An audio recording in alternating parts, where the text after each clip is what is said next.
e Inés, voluntarios de la Biblioteca Pública de Verín, y queríamos daros las gracias por acompañarnos en estas sextas jornadas de novela histórica. La Biblioteca de Verín lleva numerosos años acercando la lectura a los más jóvenes, y qué mejor manera de hacerlo que conociendo a escritoras, escritores y a sus novelas en vivo. Tenéis el privilegio de ser los primeros en escuchar a nuestros invitados, pero queremos animaros también a que participéis en las jornadas de esta tarde y mañana, en la que disfrutaremos de las magníficas historias que nos vienen a contar.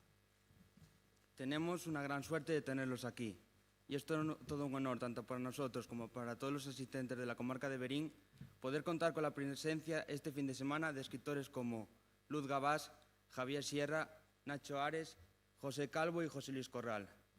Esta mañana nos acompaña Javier Sierra, único autor español que situó sus novelas entre las 10 más vendidas de Estados Unidos.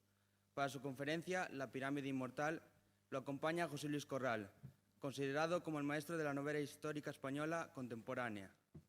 La banda sonora la pone David Rodríguez Ribada, profesor de música del IES Jesús Taboada Chivite, quien amenizará esta intervención con varias piezas musicales. Esperemos que sea de vuestro agrado y cedemos la palabra a José Luis Corral. Muchas gracias.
Buenos días. Era obligado empezar con la música de David Ribada, que como ya es casi costumbre, nos acompaña en los últimos años amenizando con su música estas jornadas de novela histórica. Yo soy José Luis Corral, soy profesor de Historia en la universidad y escritor, coordino las jornadas y me acompañan en la mesa, a mi izquierda, a vuestra derecha, Javier Sierra. Muchas gracias, Javier, por estar con nosotros. y a mi derecha, a vuestra izquierda, Nacho Ares. Javier Sierra, como sabéis, es uno de los escritores más importantes de nuestro país. Ha conseguido entrar en las listas de más vendidos de Estados Unidos, que para un español es casi un milagro, pero se debe evidentemente a lo estupendos que son sus libros, sus novelas. Y Nacho Ares, también escritor, historiador, dirige un programa muy importante en la radio española, en la cadena SER, que se llama SER Historia, y Nacho nos lleva todas las semanas de su mano a través del conocimiento del pasado. Los dos son apasionados de la historia, apasionados de la comunicación, apasionados de la literatura y lo que nos reúne esta mañana, apasionados de la historia de Egipto, de ese mundo tan fascinante que tiene tantos enigmas y tantos misterios. Javier nos va a presentar el cómic La pirámide inmortal, que está basada en una de sus novelas. Se llamaba El secreto egipcio de Napoleón y luego la amplió, la matizó con este nombre tan bonito de La pirámide inmortal. Y con Nacho van a conversar sobre el cómic, sobre este mundo tan fascinante del Antiguo Egipto, y yo creo que os va a impactar, sí os digo, lo adelanto un poquito, que Javier pasó, imaginad, este señor, Javier Sierra, que está aquí con vosotros, pasó una noche dentro de la pirámide de Keops. Solo. Él solo. Con las luces apagadas. Fíjate. Yo me hubiera muerto de miedo, pero Javier, yo creo que solventó muy bien aquella experiencia y le sirvió para... Bueno, él nos lo contará ahora. Y con él, pues Nacho Ares también entre los dos dialogarán, nos presentará Javier este cómic y Nacho, que es un gran conocedor, uno de los mejores, si no el mejor conocedor de ese mundo egipcio en nuestro país, ya os he dicho que es licenciado en Historia Antigua, pues nos van a llevar de la mano durante esta hora a través de un paseo maravilloso por la historia, los enigmas, los misterios de ese mundo y de esa historia tan fascinante como es la de Egipto. Y a ver qué pasó aquella noche en solitario, en la oscuridad más asombrosa que pasó Javier Sierra dentro de la Gran Pirámide. Me parece algo asombroso. Bueno, os dejo con Javier Sierra para que nos cuente este cómic y luego ya entrará Nacho a dialogar entre los. Tenéis la inmensa fortuna de estar en presencia de dos de los más grandes escritores de nuestro país y sobre todo esa pasión que ellos transmiten en sus libros, en sus conferencias, en sus charlas, en el caso de Nacho además en sus intervenciones como director de ese programa de SER Historia, que lo podéis escuchar en podcast, no hay que estar, ya sabéis que ahora se pueden escuchar los programas de radio en un podcast, en cualquier dispositivo móvil, y os recomiendo que sigáis tanto las intervenciones de Javier, que también participa y colabora en medios de comunicación, en la COPE y en alguna otra emisora de vez en cuando, bueno, en la COPE de forma semanal, y Nacho lo mismo en la cadena SER. Muchas gracias. Quiero deciros que el año pasado tuvimos igual algunos tuvisteis, una actividad parecida a esta, también para los chicos y chicas de los institutos de Berín. El año pasado el profesor José Calvo Pollato, que está con nosotros y que coordina conmigo las jornadas, dedicamos aquella sesión a las noticias falsas en la historia. Y quiero de nuevo reconocer lo bien que se comportó en aquella sesión la juventud de Berín. Pocas veces he estado yo en un acto con gente, con jóvenes de vuestra edad, que se hayan comportado de una forma tan fantástica como hicisteis el año pasado. No vais a ser menos, evidentemente, que los compañeros del año pasado. Bueno, muchas gracias a todos y espero que esta hora lo disfrutéis como yo lo voy a disfrutar en presencia de Javier y de Nacho. Y muchas gracias a los dos por estar en las jornadas de Berín. Javier, cuando quieras.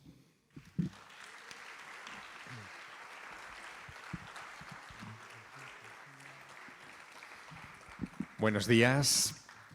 Bueno, primero de todo, muchas gracias por estar aquí. Estamos celebrando el mundo del libro. El mundo del libro no es solamente el mundo de, en fin, esos textos largos, sin ilustraciones que están puestos en las estanterías de la Biblioteca de Berín, sino que en estos últimos años el mundo del libro se ha expandido con muchas otras fórmulas, como por ejemplo el cómic, las adaptaciones a series de televisión, las adaptaciones a radionovelas o a podcast, en fin, con ficción, los audiolibros. Estamos ante un momento de la historia que es muy transformador Y en el caso del cómic en particular, porque hoy quería hablaros de la adaptación al cómic de una de mis novelas, de La pirámide inmortal, hay una exposición fuera también con roll-ups, con paneles que explica un poco esa historia.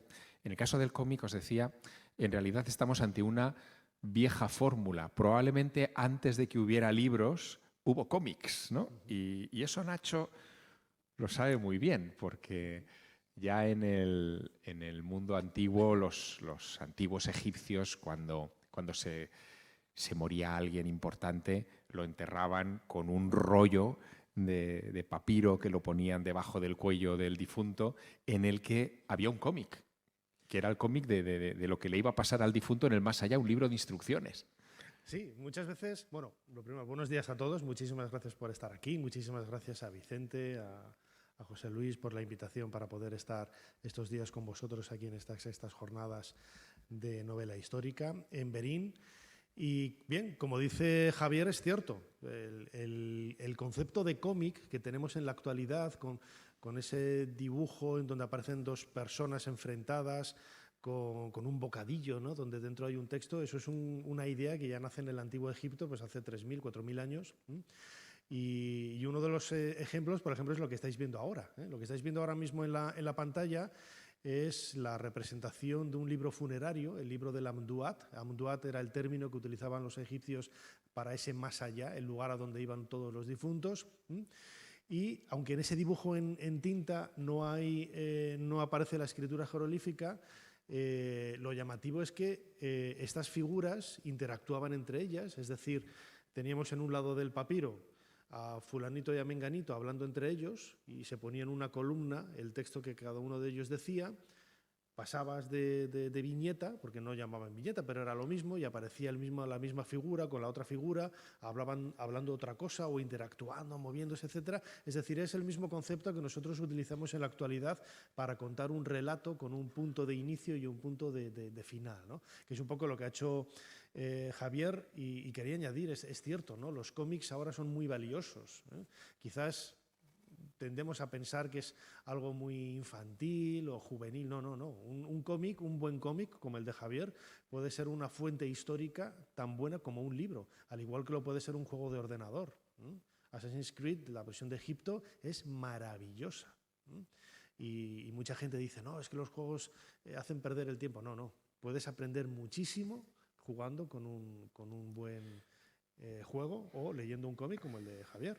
Bueno, y es que no solo fue una innovación del Antiguo Egipto el contar historias con imágenes, como vemos en este libro del Amduat, esta especie de instrucciones de lo que debía hacer el difunto cuando se moría y se iba al más allá, que tenía algo también de videojuego todo esto, porque había que ir pasando pruebas, sí. Tenías que dar contraseñas para de repente que el dios te dejara pasar al siguiente nivel, hasta que al final el alma se convertía en inmortal, que era un poco el propósito del juego. Había algunas puertas que estaban cuidadas por un geniecillo, un demonio, y el difunto tenía que dar el nombre de ese genio para poder acceder, para que este genio le abriera la puerta. Es decir, tenía que saber la contraseña, la password, para poder acceder. O sea, nada nuevo bajo el sol. No hay nada nuevo bajo Ra. Bajo Ra. Bueno, no solamente eso, sino que es verdad que los egipcios innovaron al crear esto. Es una época en la que, evidentemente, la escritura, que hoy la damos como algo normal y habitual y todos nosotros sabemos leer y escribir, era algo absolutamente fuera de lo normal y producto de unas élites que lo utilizaron, fijaos, o sea, sobre todo para controlar los excedentes agrarios, poner impuestos. La escritura está directamente vinculada a la aparición de los impuestos, porque tenías que ir controlando la población y su nivel de ingresos. Bueno, pues a partir de ahí surge la cultura escrita, pero esto que inventan los egipcios, en realidad, durante otras épocas históricas se sigue haciendo. Si vosotros visitáis el Museo del Prado mañana, en el Museo del Prado hay poca pintura del Renacimiento italiano, hay poca, es decir, casi todo lo que hay son de maestros que trabajaron para los reyes de España, pero por ejemplo de Leonardo o de Botticelli o de Rafael, pues hay realmente poco. De Botticelli en España, de Sandro Botticelli, solo hay 3 cuadros que están en el Museo del Prado y que son un cómic.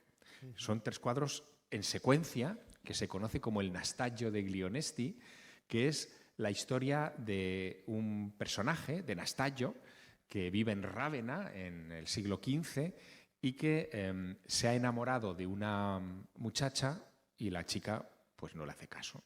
Así que Nastagio, deprimido, entra en un bosque, es lo que estáis viendo aquí, este es Nastagio, entra así cabizbajo y deprimido, con la intención de quitarse la vida porque la vida no tiene sentido para él. Y esto hay que interpretarlo como un cómic. La siguiente viñeta está dentro del cuadro. Este es el mismo Nastagio que de repente, cuando está a punto de quitarse la vida, observa que el bosque es interrumpido, la paz del bosque, por un jinete blandiendo una espada en alto que persigue a una chica semidesnuda y le lanza los perros contra ella. Claro, Nastagio se queda un poco sorprendido por la violencia de la escena y lo siguiente que ve es como el jinete da muerte a la chica, le abre la espalda con la espada, le arranca el corazón y se lo tira a los perros que están devorando el corazón ahí, ¿no? Claro, es la historia del cómic, porque de repente Nastagio le dice, oye, pero le dice al jinete, pero ¿tú por qué has hecho esto? Y le cuenta al jinete una historia. Dice, mira, yo estaba enamorado de esta chica, pero esta chica me rechazó, no quiso saber nada de mí. Así que la maté y luego me suicidé. Y Dios decidió castigarnos a los dos, a perseguirnos en ese bosque, a ella por haberme rechazado y a mí por haberme matado. Y lo que veis en la parte de atrás del cuadro, no sé si lo percibís bien desde ahí, es al jinete repitiendo la persecución de la chica. Dice, Dios lo que dijo fue que cada viernes a las 3 de la tarde nos apareceríamos aquí a repetir esta escena. Bueno, Nastagio se quedó un poco sorprendido con aquella historia de los dos fantasmas, en fin, que habían hecho esa opereta delante de él, y dijo, tengo una idea. Voy a invitar a mi novia, a la que me ha rechazado, a este bosque un viernes. Así que invita a la novia y a la familia de la novia y montan una merienda campestre aquel viernes. Y en medio de esa merienda campestre, evidentemente los fantasmas, si algo tienen, es que son muy puntuales, pues a las 3 de la tarde aparece el jinete otra vez persiguiendo a la chica con los perros, el drama de matarla, etc. Y Nastagio, que se sabe la historia, aquí impertérrito, ¿no?, en medio de la concurrencia, le dice a la chica, ¿ves lo que te puede pasar si me rechazas? Bueno, era un cuento con moraleja, ¿no? En aquella época el trato entre hombres y mujeres era distinto y estos cuadros reflejan una historia contada en imágenes. ¿Por qué contada en imágenes? Porque esta historia en realidad la había contado Boccaccio en el Decamerón, pero nadie leía el Decamerón, eran muy pocos los que podían leerlo, así que decidió Botticelli hacer una adaptación a pintura, igual que hay adaptaciones hoy a cómic de novelas o a cine, para que haya otro público más amplio que pueda acceder a ello. Pero esto nos conduce al punto donde queremos ir en este ratito con vosotros. Nacho y yo hemos estado muchas veces en la Gran Pirámide, en Egipto, en el Cairo. Cuando uno piensa en Egipto, enseguida le vienen imágenes de lo que es esa cultura. Vienen las pirámides, evidentemente, a la cabeza, la esfinge, la máscara de Tutankamón, los obeliscos, los escarabajos famosos, pero poca gente sabe que no ha estado allí, que la Gran Pirámide es mucho más que una silueta en el horizonte, que es toda una estructura de laberíntica, que, en fin, que esconde muchos secretos y que todavía hoy sigue dándonos sorpresas. Sí, seguramente si hacéis un poco de memoria, hace un mes prácticamente, ¿no?, salió la noticia de que un grupo de investigadores había encontrado una nueva habitación, una nueva cámara en la Gran Pirámide, ¿no? Imaginaos lo que supone eso, ¿no?, desde el punto de vista de la importancia del monumento. La pirámide es que hasta que no estéis delante no os podéis hacer una idea del tamaño que tiene, ¿no? Originalmente tenía casi 150 metros de altura, 230 metros de lado, eso es un edificio muy como el grande. Santiago Bernabéu, por fuera, sí, más o menos. Y la altura de Torre Picasso, ¿no?, en Madrid, ¿no? Si habéis tenido la oportunidad de viajar hasta allí. Y siempre había llamado la atención, como estáis viendo en el dibujo proyectado en la pantalla, que realmente conocidas pues hay pocas habitaciones. Es decir, es una estructura muy sencilla. Como todas las pirámides, se entra por la cara norte, la cara norte, que es ese agujerito que está marcando ahora Javier con el ratón, y va a dar a un pasillo descendente que va a dar una cámara subterránea. A mitad de camino hay una galería ascendente que va a dar a la gran galería, ahí sube, y en esos dos puntos más o menos en el centro de la pirámide vemos en la parte superior la llamada Cámara del Rey, donde hay un sarcófago de granito, que es donde estuvo Javier pasando la noche, y un poco más abajo, en otro nivel, está la llamada Cámara de la Reina, que son nombres que nosotros hemos puesto. No hay ningún texto que diga esta es la cámara donde estuvo enterrado el faraón Keops. No hay ningún texto en ese sentido, ¿no? Pero en los últimos años han ido apareciendo pues nuevas habitaciones y sobre todo nos hemos dado cuenta de que los antiguos egipcios jugaban un poco con nosotros, ¿no? En el sentido de que cuando tú entras hoy en la pirámide y ves esas habitaciones, pues algunos expertos, sobre todo arquitectos, se han dado cuenta de que la colocación de los bloques en lugares determinados parecía que estaba ocultando una habitación que había más allá de esos bloques, ¿no? Y la investigación lo que ha hecho ha sido confirmar la presencia de esas habitaciones, ¿no? Por lo que nos está diciendo que todavía queda muchísimo por conocer, ¿no? Desde este monumento tan fascinante. La Cámara del Rey es una estructura muy particular. Nacho os decía que hay un sarcófago, que sería esta piececita que está aquí. Esto sería una visión lateral, una visión cenital desde arriba. Veis que tiene como estas estructuras aquí, estos huecos que llamamos cámaras de descarga, pero que no sabemos tampoco muy bien si descargan realmente el peso o otra cosa. Y en el corazón de esa sala está este sarcófago. Este sarcófago mide 2 metros de largo, más o menos de longitud, por unos 90 centímetros de ancho, es decir, que si os tumbarais cualquiera de vosotros, casi tocaríais con los 2 hombros las paredes de granito. Está hecho en una sola pieza. Y aquí es a donde fue llevado en 1799 Napoleón Bonaparte. Esta es la historia que enciende mi novela. Napoleón conquista Egipto, él va con 30.000 hombres a la bahía de Abukir, en el norte del país, en el Mediterráneo, invade el país, en ese momento estaba en poder de los otomanos, de los turcos, es órbita inglesa, por lo tanto ahí en realidad están dirimiéndose muchos intereses entre los ingleses y los franceses, y quien va detrás de Napoleón en el Mediterráneo es Nelson. Así que cuando los barcos de Napoleón, 300 barcos, se quedan solos en la bahía, Nelson aprovecha para acercarse a la bahía y uno por uno los va hundiendo a cañonazos, ¿no? Nelson es un tipo tan peculiar que cuando hunde el Oriente, el barco insignia de Napoleón, le pide a sus soldados que recojan el palo mayor del barco que se ha quedado flotando, ¿no? Y con ese palo mayor da instrucciones para que le construyan su ataúd, que será donde será enterrado Nelson, y está hoy enterrado en un ataúd de madera de Napoleón, ¿no?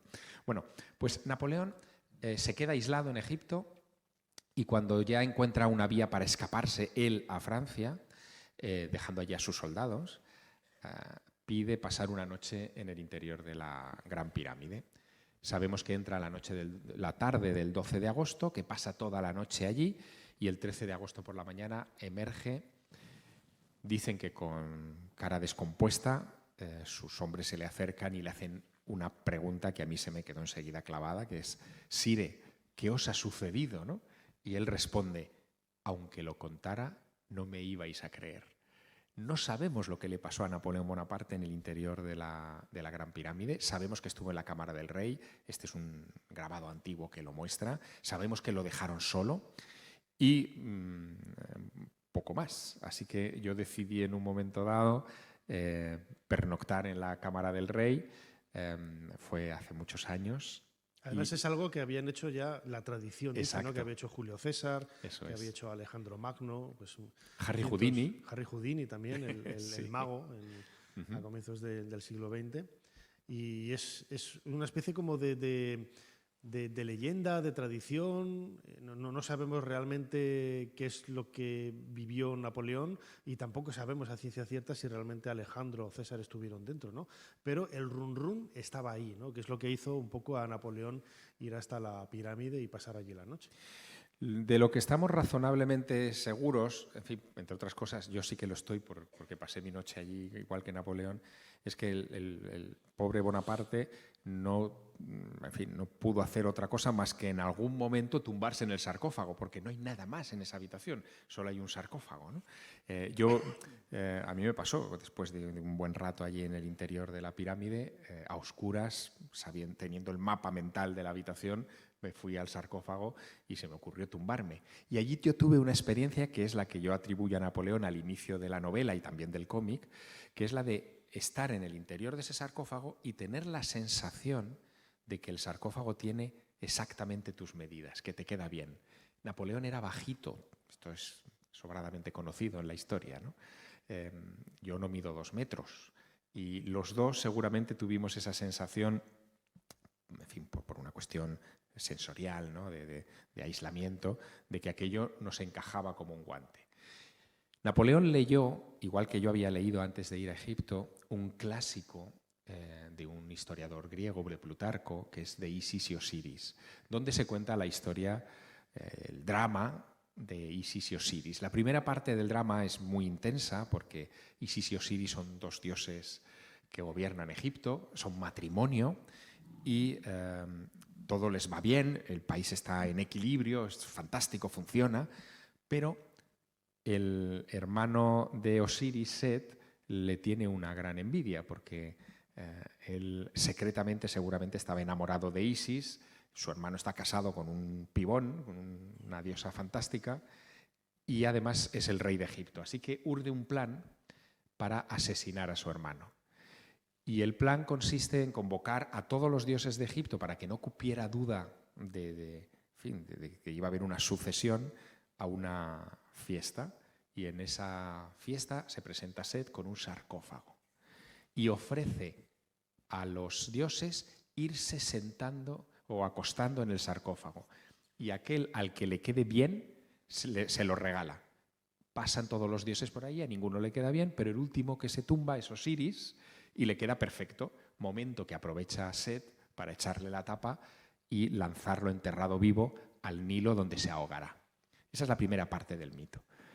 Yo no sé si esa historia os suena, pero se parece un poco, Nacho, a la Cenicienta y al pie que tiene que probar en el zapatito de cristal. Es la misma historia, ¿no? Sí, además Estrabón, un autor griego, un geógrafo griego que visitó Egipto en el siglo I antes de nuestra era, al hacer la descripción de las pirámides, cuenta que la pirámide de Micerinos está vinculada también a una historia de una mujer que tenía un zapato que lo perdió y que un águila lo recuperó y los dejó caer desde el cielo y era precisamente el zapato que le cabía exactamente en el pie. Hay una historia que, como veis, muchas de nuestras tradiciones, estamos en el siglo XXI, somos la sociedad occidental ha evolucionado pues, prácticamente los 2 últimos milenios desde ese origen de la cultura más o menos en Egipto, en Mesopotamia, lo que hoy es Irán, Irak,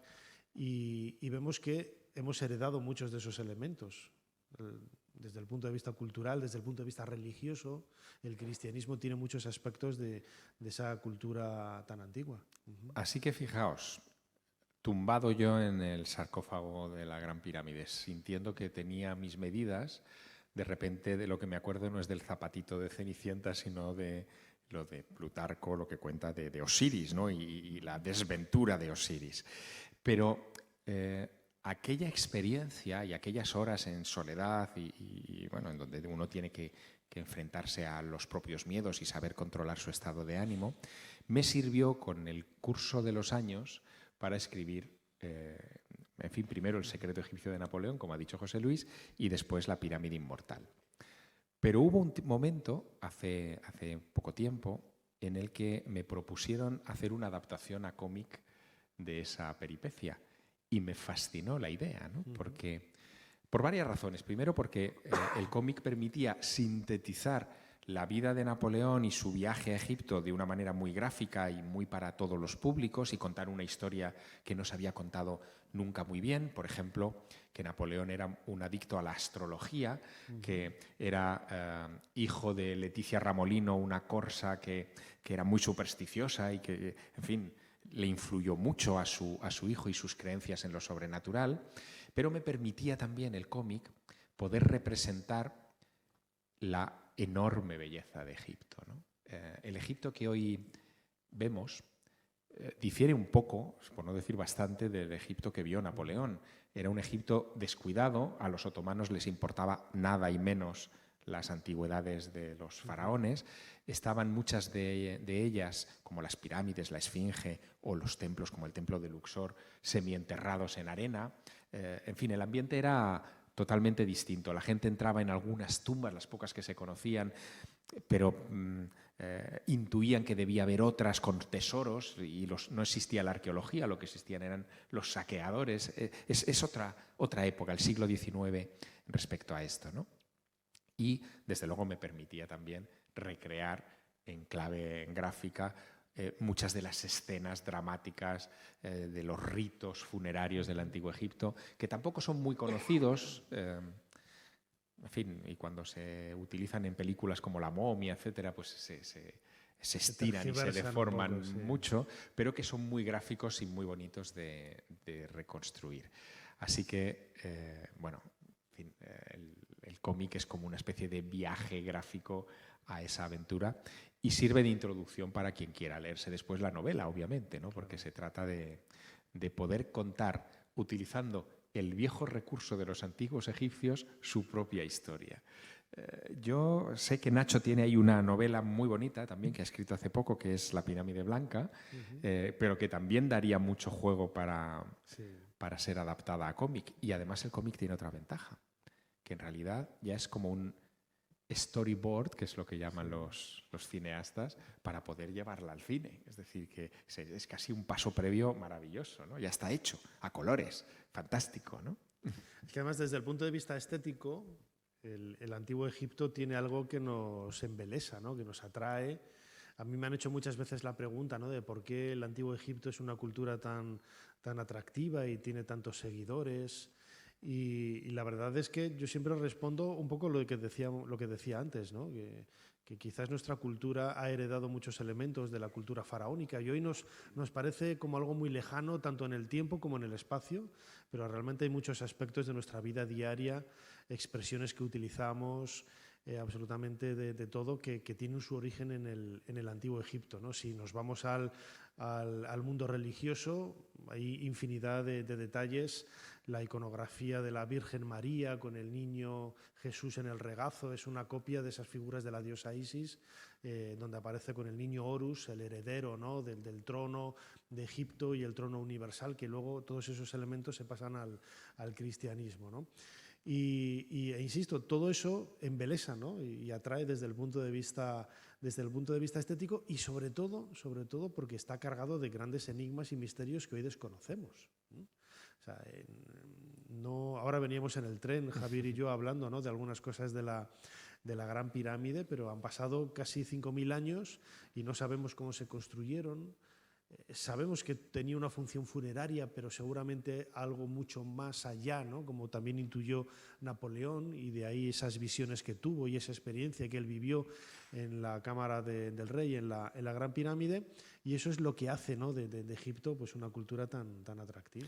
Hay tantos puntos de coincidencia entre la cultura egipcia y la nuestra, que cuando uno los pone sobre la mesa y los compara se queda muy estupefacto, ¿no? En la segunda parte del mito de Osiris, con ese Osiris muerto lanzado dentro de un arcón al Nilo y ahogado, hay una historia que enseguida evoca nuestra historia sagrada, y es que Isis, desesperada porque habían asesinado a su marido, se lanza a buscar ese arcón por el Nilo y lo encuentra debajo de las raíces de una acacia, dice el mito. Isis se acerca al arcón, lo abre y lo que hace es verdaderamente sorprendente. Utilizando un hechizo egipcio, hace el amor con Osiris, con ese Osiris muerto que resucita, se queda embarazada de Horus, que será después el primer rey de los egipcios, y la historia sagrada continuará porque Horus terminará dando muerte a Set, que es su tío, pero es el que había asesinado a su padre, ¿no? a Osiris. Eso de que Osiris resucita es muy curioso porque lo hace 3 días después de ser lanzado al río. ¿Quién muere y resucita a los 3 días? Es un paralelismo evidentemente con la historia sagrada. Sabemos también por algunas de las formas del mito de Osiris que nace también con un anuncio en el cielo, con una estrella en el cielo, igual que en el caso de Jesús. Están esas imágenes que nos decía Nacho de Isis con el niño Horus, el hijo de Osiris, en el regazo, que son como las vírgenes románicas nuestras. Es decir, que hay muchas coincidencias, tantas que yo creo que eso, Nacho, corrígeme si me equivoco, es lo que explica esa fascinación que tenemos en Occidente, que es instintiva por Egipto. Egipto nos resulta exótico, pero a la vez nos resulta familiar. Sí, yo creo que esa es la razón, ¿no? Porque vemos, al mismo tiempo tenemos ese sentimiento un tanto contradictorio, ¿no? de ver el mundo de los faraones, algo, como digo, muy lejano en el tiempo y al mismo tiempo muy cercano, ¿no? Porque desde el punto de vista cultural vemos que hay unos lazos muy, muy estrechos. Fijaos también, eso es un detalle bastante llamativo, la cultura egipcia empieza hacia el 3000 antes de nuestra era, ¿eh? Y acaba pues más o menos en el cambio de siglo, hacia el año 1, por redondear, ¿no? Y Cleopatra, por ejemplo, la reina Cleopatra, que todo el mundo pensamos en ella, ¿no? Vivió en el siglo I antes de nuestra era.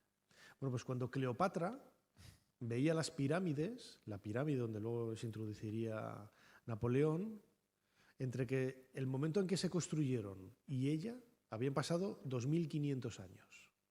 Y entre Cleopatra y nosotros solo han pasado 2000 años. Fijaos, Cleopatra fue testigo de una construcción que era infinitamente, pues, mucho más antigua de lo que pudiéramos imaginar, ¿no? para una cultura occidental, ¿no? Nosotros no tenemos apenas 4 días de historia, ¿no? en Europa. Y todo ello pues va marcando, ¿no? Va marcando. Bueno, aquí está en Galicia, por situarlo, mientras estaban haciendo las pirámides, aquí estábamos haciendo dólmenes. Totalmente, sí, para que veáis un poco la diferencia, ¿no? el trasvase, ¿no? Claro, ¿por qué Egipto surge de una forma tan boyante? Pues seguramente pues por el Nilo, al igual que en Mesopotamia. Oye, ¿y la teoría de los antiguos astronautas no? Bueno, la descartamos, ¿no? Yo creo, ¿no? Pero todo eso es muy llamativo, ¿no? Porque nos ayuda, precisamente cuando Javi dice lo de los antiguos astronautas, los alienígenas, ¿no? Que eso está muy de moda, ¿no? Todo eso nace porque realmente no conocemos el origen de... A ver, tenemos muchas evidencias, ¿no? Pero muchas veces a nosotros tenemos una especie de ego, ¿no? En nuestro siglo XXI que nos cuesta reconocer los avances y la sofisticación que tuvieron pueblos hace casi 5000 años, ¿no? Y dice, ¿cómo van a poder construir ellos, ¿no? Esto de esa forma? Digo, pues, y siempre nos olvidamos de un elemento que yo creo que es vital, ¿no? Y es que ellos estaban construyendo primero para la eternidad, no tenían ninguna prisa, y segundo, estaban construyendo la tumba de un dios, de una divinidad. Hoy ese concepto lo hemos perdido totalmente. Nadie tiene esa idea, ¿no? en la cabeza. Pero en aquella época era lo normal, era lo natural, ¿no? Y es lo que marca un poco el sentido de todas estas grandes culturas del mundo antiguo. Bueno, cuando se hace la adaptación a cómic de La Pirámide Inmortal, yo pido que me dejen unas páginas para escribir normalmente, no solo en dibujos, normalmente, que es lo que a mí me gusta hacer. Y en esas páginas hablo de que Napoleón no fue, como ha dicho antes Nacho, el primero en entrar y pasar una noche en la Gran Pirámide, sino que hicieron Julio César y Alejandro antes, pero tampoco Alejandro y César dejaron un espacio de 2000 años antes de la llegada de Napoleón, sino que hubo otros en el camino que lo hicieron, ¿no? Y hay una larga lista, ¿no? Hay personajes como Aleister Crowley, que es un personaje que a lo mejor a vosotros no os dice nada, pero si buscáis el disco más famoso de los años 60, que es Sgt. Pepper de los Beatles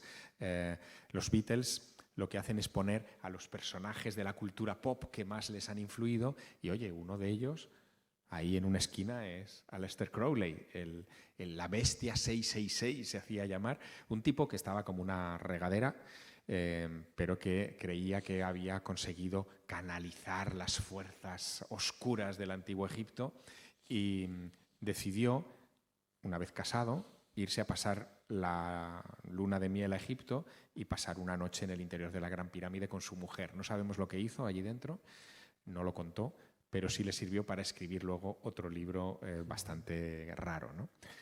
O, por ejemplo, hablábamos antes de Harry Houdini. Harry Houdini es un personaje del siglo pasado muy interesante, es el gran mago de la época, es el David Copperfield, o, en fin, un personaje de esta envergadura que era famoso por sus números de escapismo.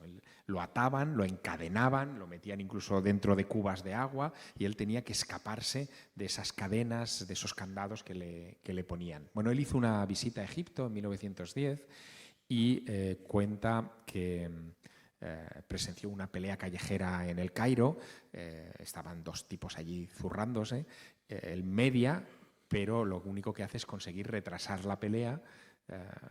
Le dicen, bueno, la pelea la vamos a continuar como un desafío, como estos duelos, en las pirámides. Y usted va a ser el juez. Así que, bueno, él se va allí a las pirámides de noche y aquellos dos que se iban a matar, de repente miran a Harry Houdini, dicen, coño, es Harry Houdini.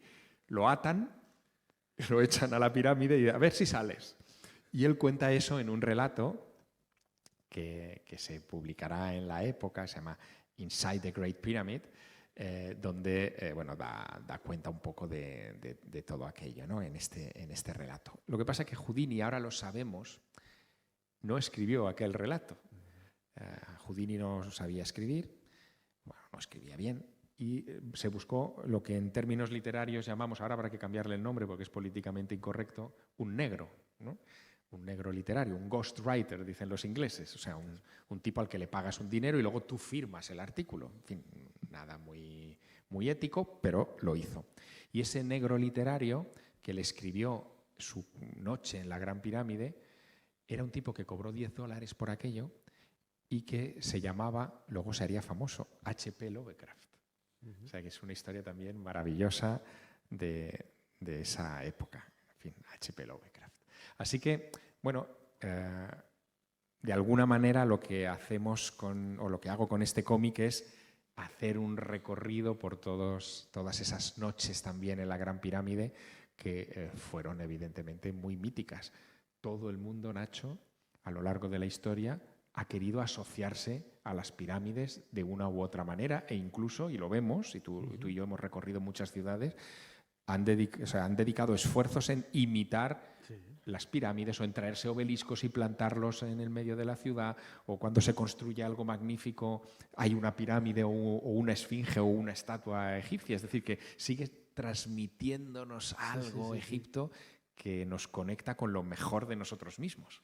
Es una especie de icono de la cultura del ser humano, porque ha trascendido, está en el norte de África, pero su poder, su fuerza, su magia ha trascendido a todas las culturas del mundo, ¿no? Es cierto que nosotros bebemos de la cultura grecorromana, pero nos olvidamos muchas veces que Grecia y Roma bebieron de Egipto y de otras culturas también del Mediterráneo oriental, ¿no? Que también, yo siempre lo digo, tendemos, también es cierto, a idealizar en ocasiones un poco la cultura de los faraones y pensamos, no, es que eso ya lo decían ellos, lo pensaban ellos, lo construyeron ellos, que es cierto, pero yo estoy convencido de que muchas de esas tradiciones, antes de ser puestas por escrito, eran tradiciones orales que venían de otras culturas, de otros pueblos que claro, hubo un antes de los egipcios, obviamente, claro. Por supuesto, claro. Pero pensad, ¿dónde hay obeliscos marcando lugares de poder en el mundo? Pensad, por ejemplo, en Washington, D.C. O sea, entre el Capitolio y la Casa Blanca hay un enorme obelisco, es un monumento moderno, es un memorial dedicado a George Washington, el primer presidente de los Estados Unidos. ¿Dónde más? ¿En el Vaticano? En la Plaza de San Pedro hay un enorme obelisco, este sí egipcio, que lo llevaron los antiguos romanos durante el Imperio a la ciudad y que los papas en el Renacimiento decidieron pulirlo para quitarle los jeroglíficos, porque aquello era muy pagano, y plantarle una cruz encima, pero es un obelisco egipcio. Bueno, Roma, para que os hagáis una idea, es la ciudad del mundo, ni siquiera en Egipto las hay, con más obeliscos egipcios. Auténticos. Llevados desde Egipto, sí. Y eso forma parte de de esa fascinación. Yo no sé si vosotros estáis contagiados por esa fascinación, pero creo que tendríamos unos minutos, ¿no? ¿Verdad? Sí. Para alguna pregunta, si queréis compartirla con nosotros. Bueno, antes de pasar al turno de preguntas, tenemos unos minutitos. Yo quiero agradecer al Ayuntamiento de Verín que organice estas jornadas. Por otra parte, es la obligación de cualquier institución pública fomentar y difundir la cultura.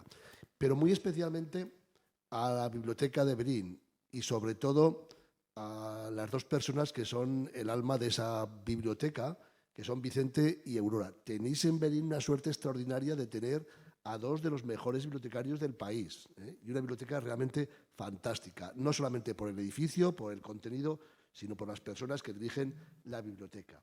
Quiero dar gracias a David Rivada por su música, nos acompañará.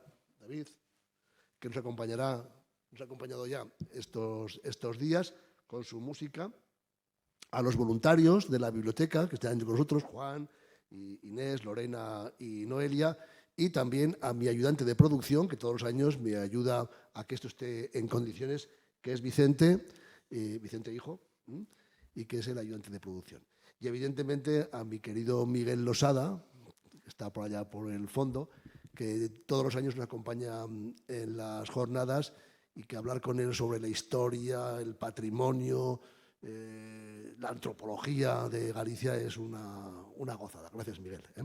Bueno, y ahora tenemos, si no os importa a los dos, unos minutitos por si queréis hacer alguna pregunta, tanto a Javier, esa noche que pasó en la pirámide, aparecieron fantasmas, esos enigmas, misterios que tanto le gustan a Javier, o a Nacho. Le decía a Nacho hace un rato, dentro de unos días me voy a Egipto, y le digo, no, Nacho, no te vas a Egipto, vienes a España, porque ha ido tantas veces a Egipto que realmente es cuando viene a España, ¿no? Porque no sé cuántas veces has estado en Egipto. Incontables. Bueno, pues si tenéis alguna pregunta.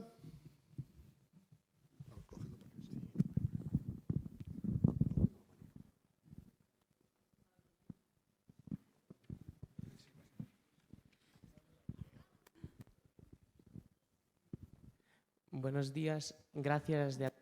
Y mi pregunta es, ¿cómo es el paso de una novela redactada y contada paso a paso, transformarlo a un cómic con sus viñetas, sus dibujos, textos explicativos? Gracias. Bueno, es un proceso lento. Yo ahí conté con la ayuda de un guionista profesional de cómics, que es Alba Rubio, y con él aprendí mucho. Estuvimos varios meses trabajando. Al final se resume en tener muy claro el concepto de la novela y luego dividirlo en secuencias. Él escribe en un folio, para que te hagas una idea de la mecánica.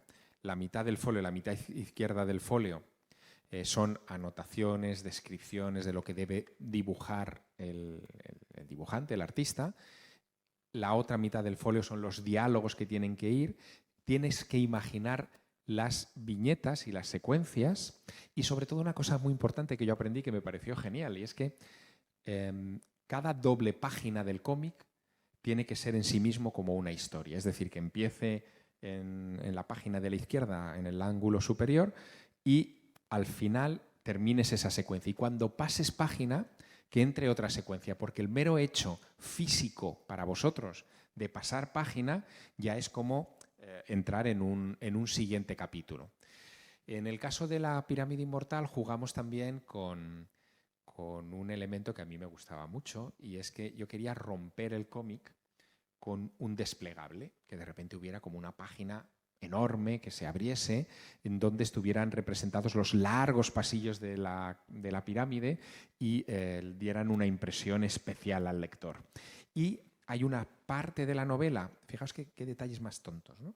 Una parte de la novela en la que Napoleón lo que hace es contar su historia, en fin, vivo, digamos, pero una vez que se mete en el sarcófago le pasa un poco como a Osiris, tiene una experiencia como de muerte, empieza a tener visiones de lo que es el más allá de los egipcios.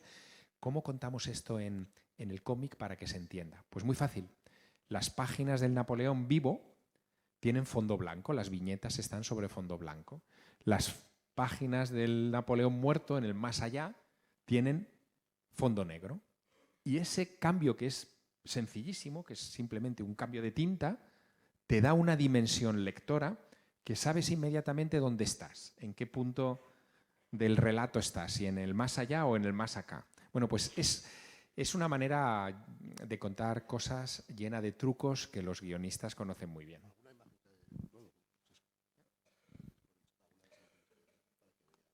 Bueno, las hemos visto antes, sí, eso es, sí. ¿Alguna pregunta más por ahí? ¿Alguien? A tu derecha. Hola. Yo quería saber cuál era el misterio más atractivo que has investigado en toda tu carrera, o habéis. El misterio. Sí. ¿Lo habéis escuchado? El misterio más atractivo que hemos investigado en nuestra carrera. Pues mira, también veníamos en el tren antes ahí hablando Javi y yo de ello. Bueno, antes lo comentábamos, ¿no? O sea, tenemos ciertas evidencias, ¿no? de lo que pudo haber significado la Gran Pirámide. Yo creo que fue una tumba, pero realmente debió de ser algo más que se nos escapa y que no llegamos a entender, ¿no?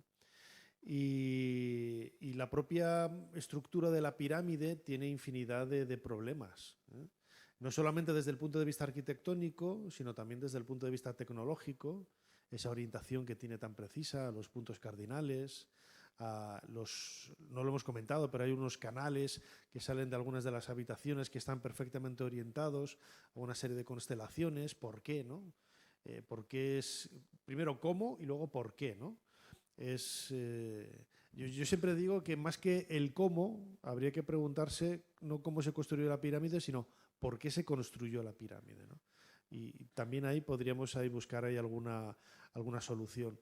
Pero también el trabajo de la piedra es muy, muy complicado, ¿no? Entender cómo se puede hacer, pero es muy complicado, ¿no? Cómo pudieron haber logrado esa perfección tan absoluta, cómo poder elevar bloques de 50 o 60 toneladas a una altura increíble. O sea, es realmente sobrecogedor, sobre todo porque no tenemos evidencias, no sabemos cómo... O sea, casi no tenemos ni un punto de partida, ¿no? Recordad que no conocían el hierro todavía, ¿eh? Para mí el misterio más fascinante es el propio ser humano. Y no lo digo desde el punto de vista filosófico o poético. Hay muchos enigmas en torno al ser humano. Si nos vamos a la prehistoria más remota, ¿no? Cómo es que de repente sobre la faz de la Tierra hubo varias especies de homínidos a la vez, que parecían proceder de ramas completamente distintas, inteligentes, capaces de organizarse socialmente, que en un momento dado evolucionaron a través del uso de herramientas y desarrollaron manos prensiles, a diferencia de otras muchas especies que convivían con ellos. Cómo de repente en un momento dado ese homínido dominante, que al final fueron los sapiens, aunque también los neandertales parece que lo tenían, tiene la suficiente capacidad de abstracción como para irse a una pared en una cueva y empezar a trazar dibujos como para querer contar una historia. ¿De dónde viene la pulsión de querer contar historias? Ese salto entre el homínido cazador y el homínido o el hombre artista es misteriosísimo y alucinante. No sabemos qué nos pasó en la cabeza. Hay teorías a ese respecto alucinantes. Por ejemplo, no me resisto a resumiros una. Hay un antropólogo llamado Terence McKenna que hizo una propuesta, ¿no? muy, muy, muy controvertida. Decía que ese salto de ese homínido primitivo al ya sensible, artista y tal, se produjo por la ingestión ocasional de drogas naturales, es decir, de hongos o sustancias que le produjeron unas reacciones eléctricas y químicas en el cerebro que lo mutaron y de repente le hicieron verse a sí mismo como individuo y no solamente tener esta especie de mente colectiva que parece que atribuimos a los animales, ¿no? Y él decía, Terence McKenna, que en el fondo eso estaba representado en todos los mitos más antiguos de la historia de la humanidad. Que la historia, decía, de Adán y Eva es una historia de drogas enteógenas. Que Adán y Eva estaban felices en el paraíso sin darse cuenta ni de dónde estaban y de repente Eva toma una fruta del árbol prohibido, la ingiere, cambia su percepción, se la hace comer a su compañero y a partir de ahí se dan cuenta que están desnudos, tienen autoconciencia. Bueno, pues ese, por ejemplo, es un misterio muy interesante, ¿no? Y bueno, luego ya no digamos todos los saltos que han venido después. La invención de la escritura, todo un enigma, pero de ahí podemos saltar a esta época en la que vosotros y nosotros estamos viviendo de desarrollo tecnológico, de ciencia ficción. Ya lo último que nos faltaba es el chat GPT. No lo uséis para hacer deberes, pero el chat GPT, ya no solamente nos faltaba la inteligencia artificial. Todo eso es un misterio.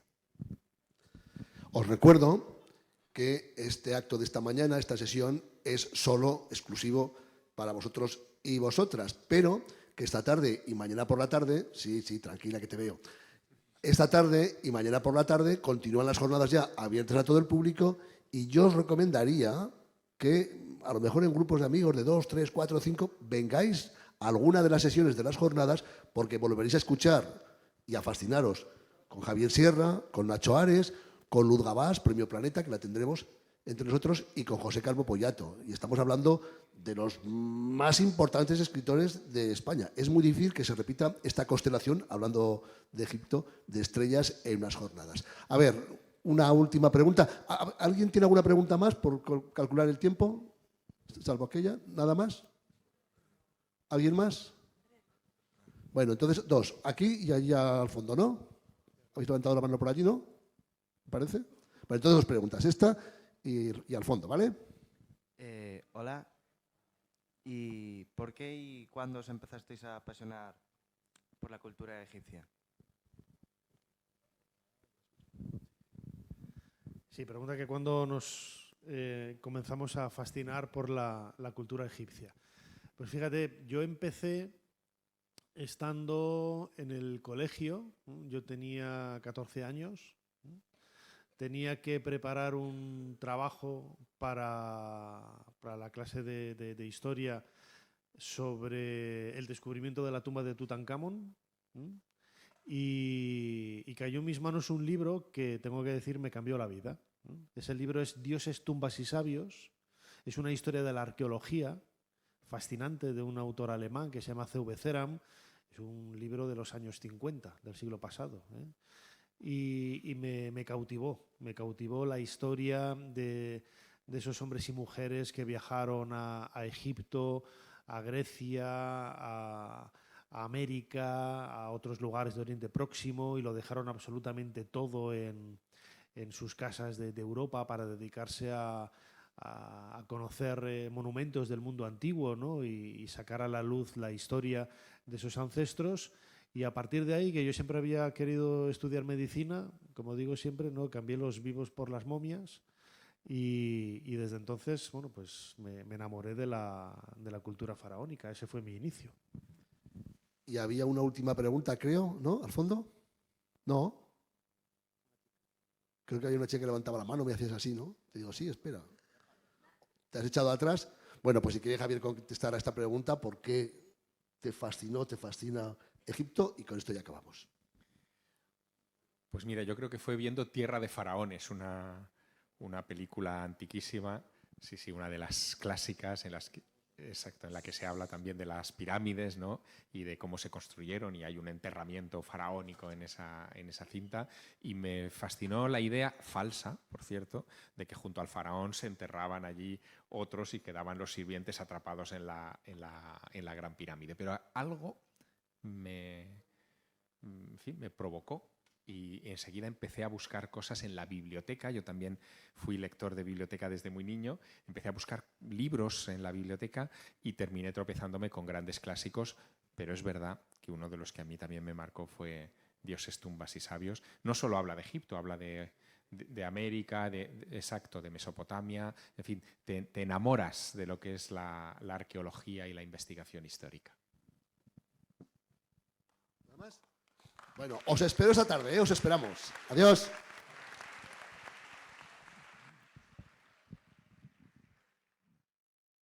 Por cierto, enhorabuena porque vuestro comportamiento...